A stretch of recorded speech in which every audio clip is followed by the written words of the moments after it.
Most law firms are battling anonymity online, and it's killing your conversion rate.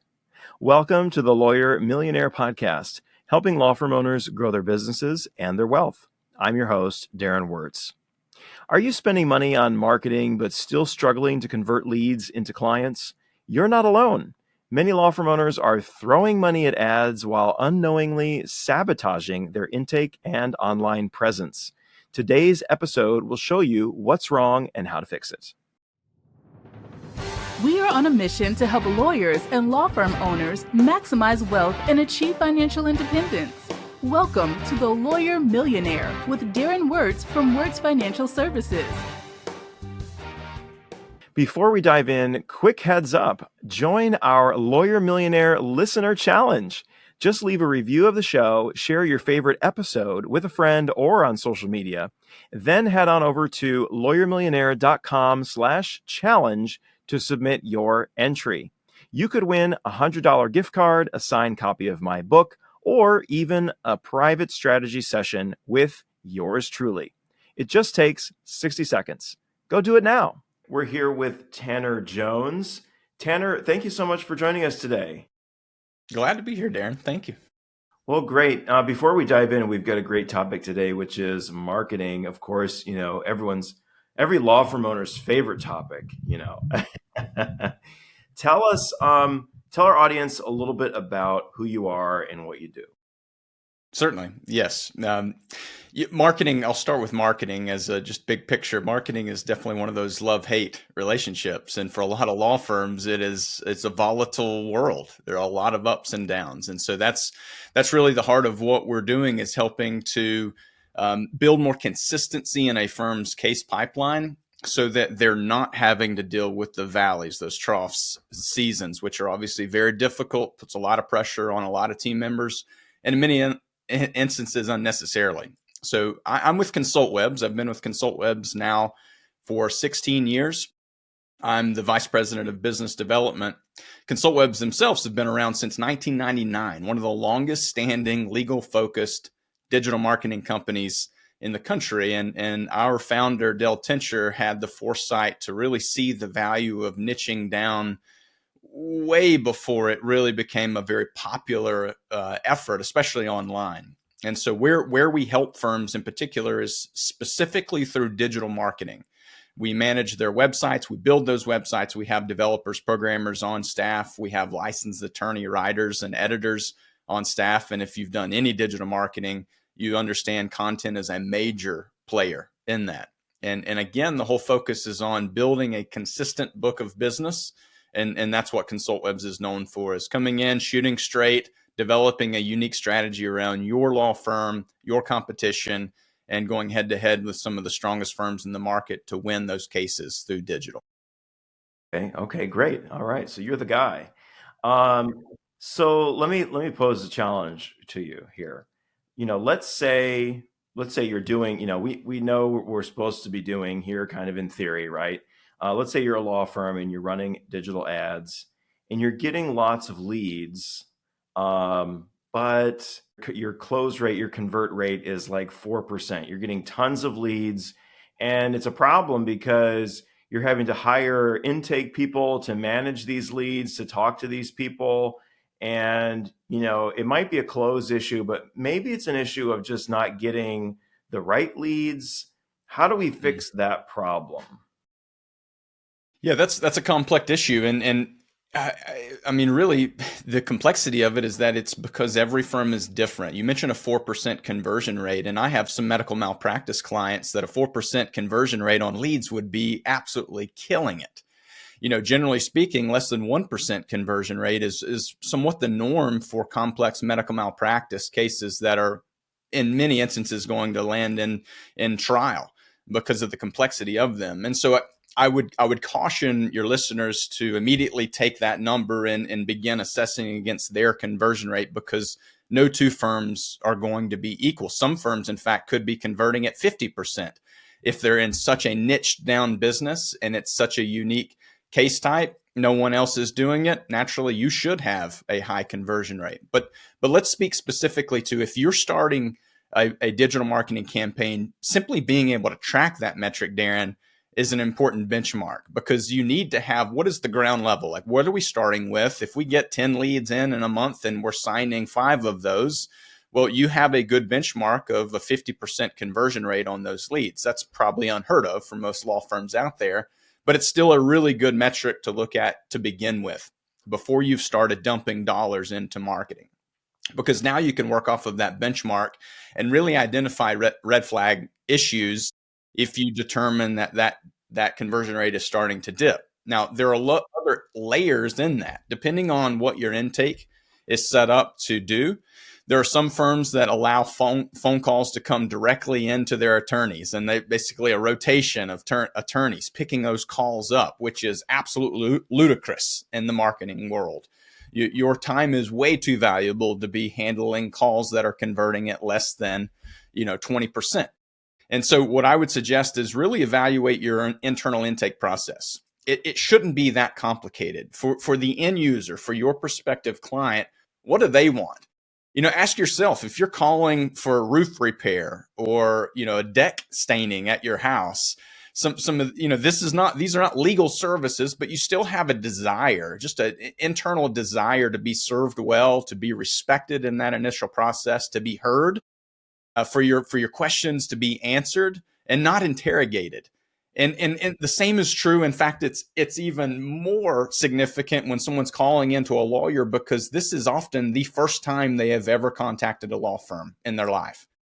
And so, Darren, what I would encourage law firms to do is really look intentionally at your intake. What kind of experience are they providing? If you're not recording those calls and have a way to be accountable around it, that's a good place to start. Build accountability around intake, track the metrics, and what you measure matters. And to your team, what you measure matters, and they're going to focus much more intentionally around improving those conversion rate numbers. Getting those KPIs, measuring those things, yes, and then finding out what makes it's a work in progress, and it's an experiment in progress in many ways, right? And so many factors can evolve those numbers. Like you mentioned, just the whole idea of how do you identify the issue? Well, it starts with having those KPIs in place. And sometimes if you have multiple intake people, you'll identify very quickly one is much more superior to the other. And the only way you're going to know that is if you're truly tracking as granularly as the individual intake team members and their conversion abilities. Yeah. So there's no secret you can give us that's the secret magic key, right? Well, we're in the age of AI, right? And we're seeing so much evolution in the legal space. And I'm hearing just recently in the latest conferences, there are now AI intake companies where they can even mimic your attorney voice or your intake team member's voice, and the nuances of those, how you speak, your dialect, all of that. Can you imagine them trying to replicate my country accent? But it's happening right now. And the big thing is that, I immediately have pause on that. But the question is, if you are missing 20% of your calls already because of your current process, if you're able to, as of tomorrow, start answering 100% of your calls leaning on that type of technology, who am I to say that technology is hurting us as a society? As long as it's still serving.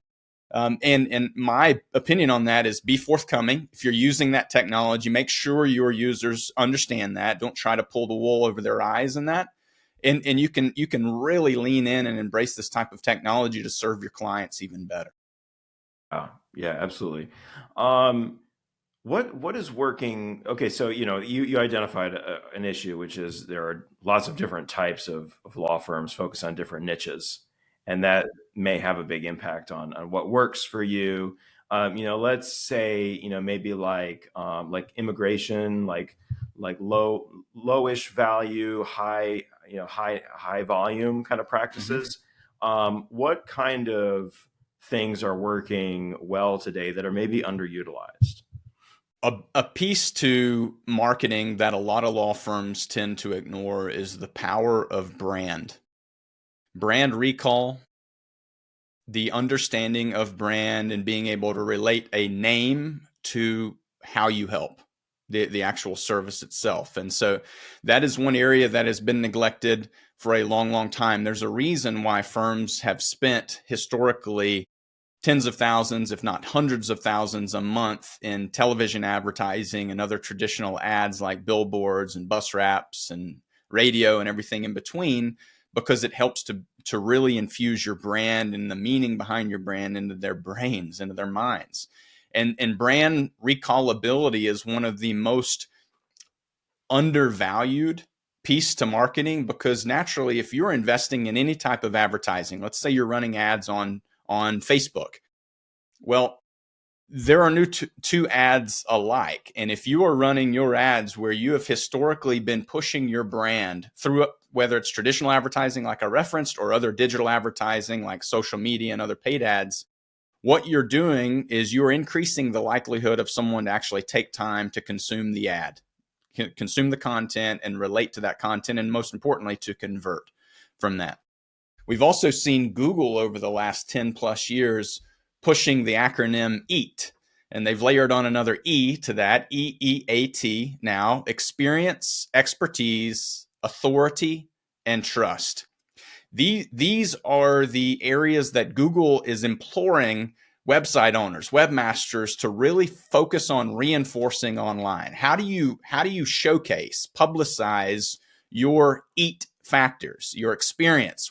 How long have you practiced? And how many cases have you handled?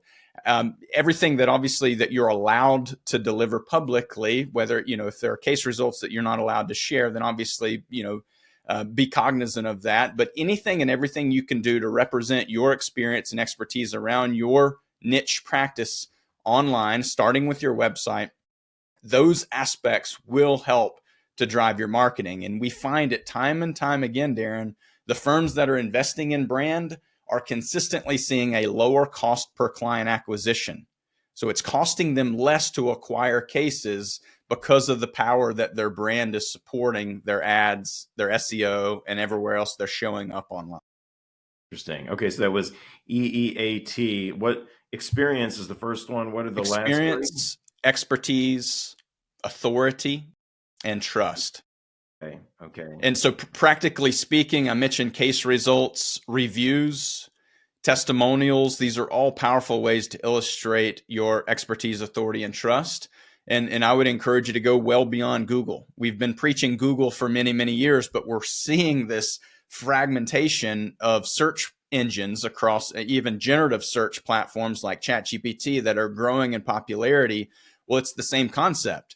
These engines still need some type of framework to assess a brand, to assess a website. And so they're out there they're crawling the web to identify what are the signals that illustrate this particular brand, their expertise, authority, trustworthiness. You need to be thinking about optimizing for AI search, like ChatGPT search and stuff like that. And how do we do that?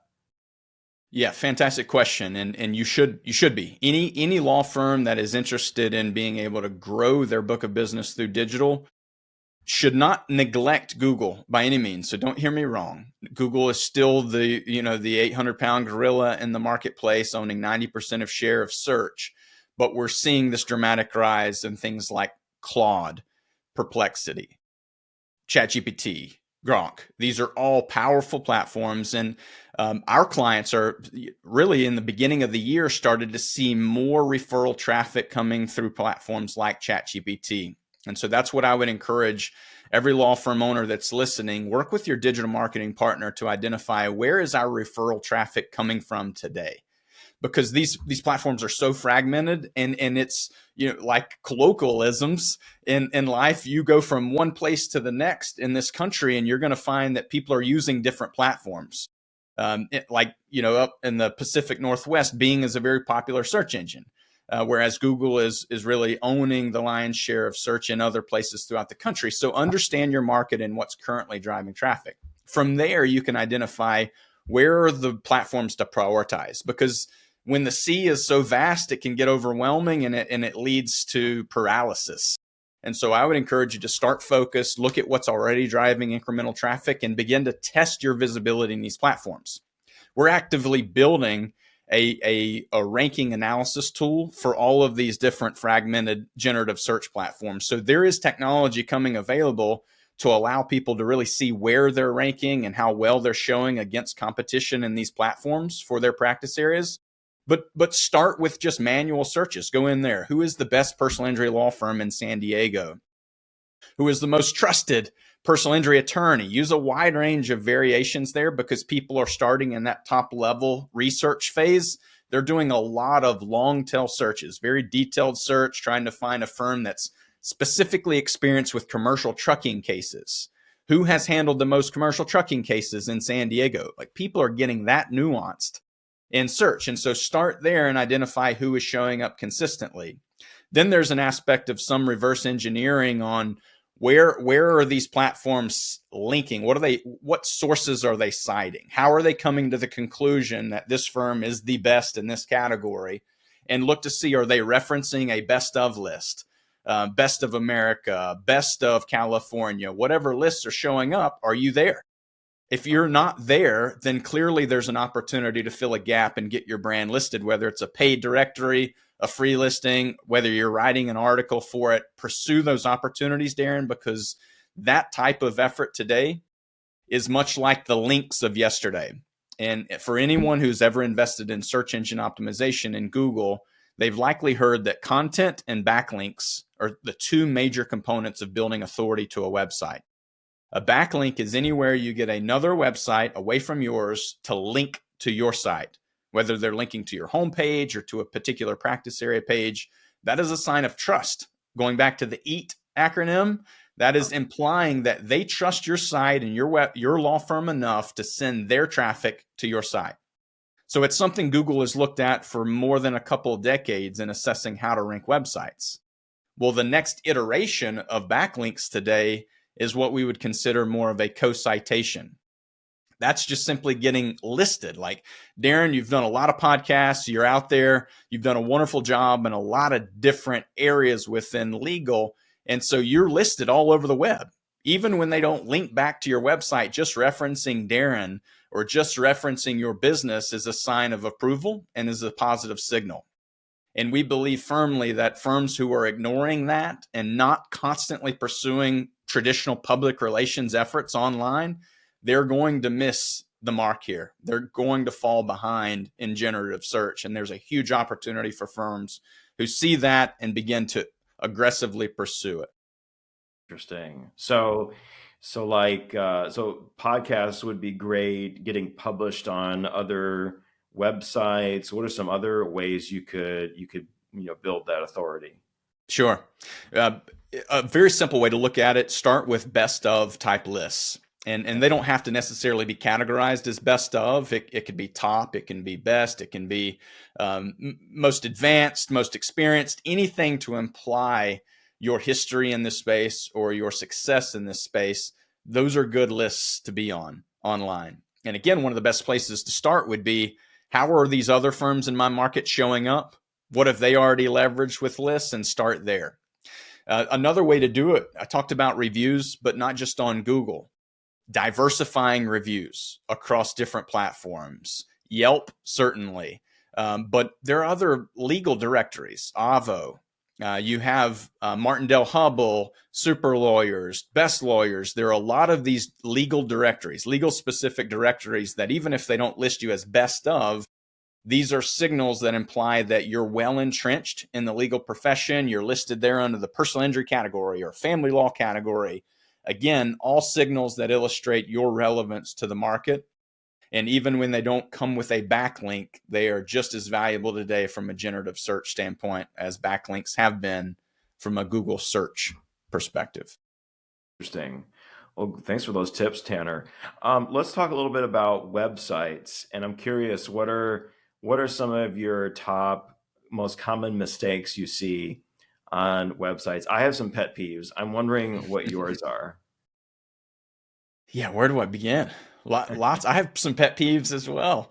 I go back to starting fundamentally with your clients. How are your clients beginning this process? Many law firms have built their book of business through referrals, either other trusted lawyers sending them business or happy clients that are referring them family members and friends. And that's because when there's trust there and you've never gone through a process before, it's a lot easier to walk through that process when someone else that you love, like, enjoy, trust has recommended you to that person. And so referrals are great.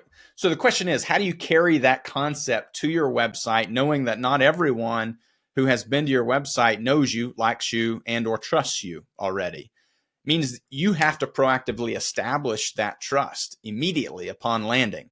They often say, and I'm sure this timeline has even gotten shorter, but it's like you have less than 5 seconds, sometimes even less than that, to get attention and show that person that they've landed on the right page. So what do you need to do to offer that? Most firms ignore that, and they don't even include anything about their firm. No unique value proposition being represented on that homepage above the fold, meaning you're not telling the market why people hire you to begin with. They don't include any type of imagery or brand video upon landing on it. And so what firms are doing there is that they're battling anonymity in the market. Someone getting to the website and not knowing who's behind this. It could be a lead generation firm. I don't know who it is. People immediately, their eyes are drawn to human faces and they immediately start judging. They immediately start assessing whether or not they like this person, whether they can get along with them. And I would encourage lawyers who are hesitant to put their face on their website. And I've spoken to thousands of those lawyers, Darren, over the years. I would tell them, get over yourself. People are hiring you personally. And so if you're concerned on how they're going to, interpret that, or you're afraid that maybe your counsel, your opposing counsel is going to get on there and criticize you for this or that, again, you have to be able to speak directly to that user. And the best way to do that is to showcase who you are as a law firm and why people hire you to begin with. So that's a big thing, Darren. And I see it all the time. Firms are just simply battling anonymity. And all it takes is a solid 2 to 3 minute brand video, ideally incorporating a client testimonial that tells the public how good you are and not just you telling the public how good you are. So use that social proof aspect as well. And then a couple other fundamental pieces. Make it easy for someone to contact you. Very easily displayed phone number in the top right-hand corner. Ideally, it scrolls down as the user scrolls down the page. Good, easy to use, quick contact forms. This is something where a lot of users are totally ignoring. ADA compliance concepts where, like, even with your contact forms, if you're putting name inside the field and as soon as you click in the name, that name disappears.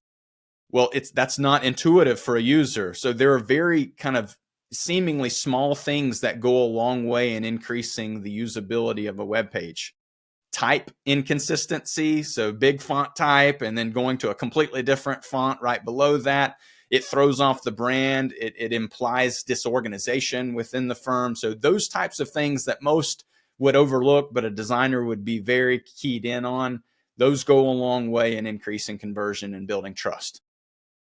Great tips. You're giving me some ideas. Yeah, I often, I've seen a lot of that. I love what you said there, battling anonymity. You want to really stand out. Another thing that I kind of see often is it's unclear what the law firm does. It should be super clear what you do and who you help right from the get-go.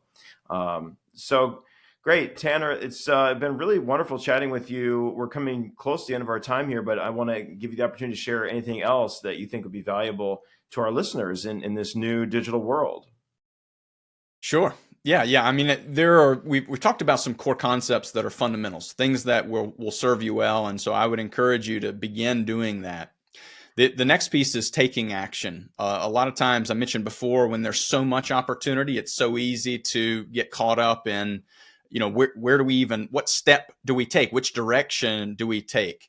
But I would encourage firms really think through that EAT concept.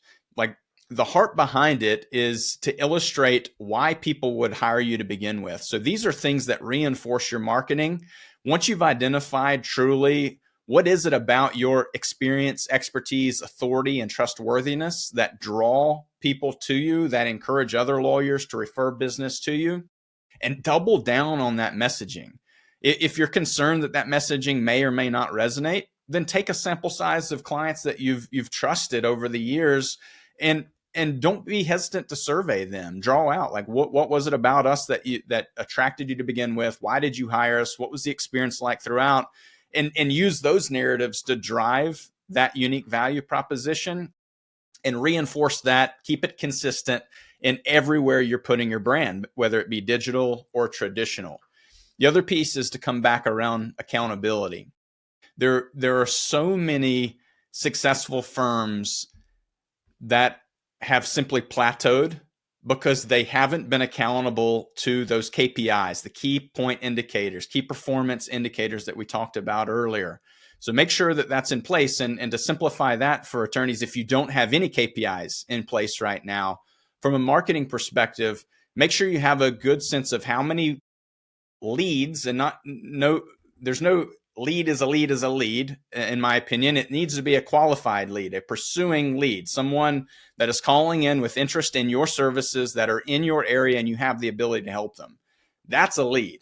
Don't count junk leads, because that's going to skew your numbers. Count the actual leads that you want a shot at and be able to use those as benchmarks as you go forward. Accountability will drive success. Just simply being able to look at it, bring all parties who are invested in your marketing together at least once a month, look at those numbers. It can be a very efficient but very productive conversation if you're committing 30 minutes a month to that specifically. That is a great structure. Well, Tanner, thank you so much for joining us. How can folks get in touch with you or your company if they'd like to learn more? Sure. Yeah, we'd love the opportunity to speak with any law firm interested in growing their business. We start generally with a free consultation around their market area and provide guidance from there if we are a good fit for them. Best way to do that is just simply to reach out to us on Consultwebs.com. Give us a call or shoot us a contact form. We'll set up a call from there. And if I may, I'd encourage you to subscribe to our podcast, the Lawsome Podcast. We had Darren on the podcast recently and coming out with just an incredible interview. He gave out some golden nuggets for our listeners. And so we would encourage you to stop on by the Lawsome Podcast as well. That was a lot of fun for sure. And one more question I forgot, but one thing we ask all of our guests at the Lawyer Millionaire, we have a book club for law firm owners. We read one book a quarter. This quarter, we're actually reading Buy Back Your Time by Dan Martell. Fabulous book for all law firm owners to read, I think, in my opinion. And it's free to join for any law firm owners who are interested. But I'm curious, Tanner, is there anything that you're reading right now that you're finding really, really helpful and insightful, or perhaps you could share one of your favorites? Sure. I may take a different angle for your listeners, but I am a big believer in reading scripture. So that's going to, maybe come as a shock to some people, but I find like the legal profession truly can be one of the most stressful industries or professions out there. And I think it's so important for business owners to be able to come in every single day with a clean mind. With a desire that goes well beyond the business. And so I would encourage you to find whatever that may be for you. For me, it's scripture, but I would encourage listeners to find something that they can escape into to really clean the mind and be able to come into your office healthy, with the right mindset, with a hunger that goes well beyond just serving the next client or serving your business. And for me, that has served me extraordinarily well, way beyond ways I can even describe. But that's my bit of motivation for you this morning. Yeah, thank you for that, Tanner. It really is important to take those moments to step out of the busyness of business and have those moments of reflection and thinking about life and meaning and purpose. So thank you so much for that. Absolutely. Thanks Tanner. again. It's been great having you on the show. Thanks for joining us. Sounds good, Darren. If there's one thing I want you to take away from today's episode, it's this. Your brand is more than a logo. It's the foundation of your marketing success. Don't just generate leads, convert them by building trust, showcasing your authority, and making your value crystal clear from the moment someone hits your website. Start tracking those KPIs refine your intake process, and then build a brand that people remember. At the Lawyer Millionaire, we believe your law firm should be a wealth-building machine, not a stress factory. And that starts with intentional strategy on the marketing front and in your business and financial planning. We help law firm owners just like you put the right systems in place, grow their firms, and achieve lasting financial independence. Because that's what it's all about, isn't it? Whether you're scaling up or setting your sights on exit, we can help you get there. All right, help us out and join the Lawyer Millionaire Listener Challenge. Head on over to lawyermillionaire.com/challenge, leave a review, share your favorite episode, and submit your proof. You might just win a $100 gift card, a signed copy of my book, or even a private strategy session with me. Now, who is the Lawyer Millionaire? It's you, my friend. Own it and live it. I'm your host, Darren Wurz. I'll see you next time.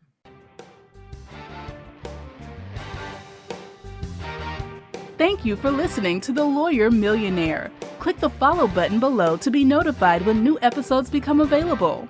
This content has been made available for informational and educational purposes only. This content is not intended to represent investing or tax advice. Always seek the advice of a qualified investment or tax advisor with any questions you may have regarding your own financial circumstances.